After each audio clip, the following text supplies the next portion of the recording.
Hi everyone, my name is Olatunde Kikelomo. I'm the Administrative Director for the Initiative for National Growth. This is an organization where what we think about is how to include children with special needs into the social system.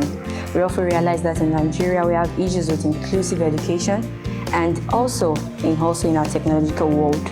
So this is an opportunity for us to bridge the gap between individuals with special needs and individuals who are neurotypical.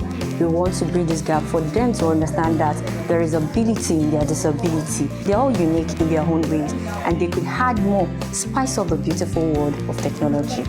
So we hope with this little opportunity we are making an awareness with, the world will be able to understand that these children, these individuals can do a lot and a whole lot of things in a unique way that we never imagined. Well, what I can say is that as a teacher, teaching students, especially children with special needs, it's really helpful because the society looks down on them, but we, as teachers, we don't look down on them because I believe we are humans and we deserve the best. So with our knowledge, I believe we can impact other people, like especially those living with special needs. Thank you.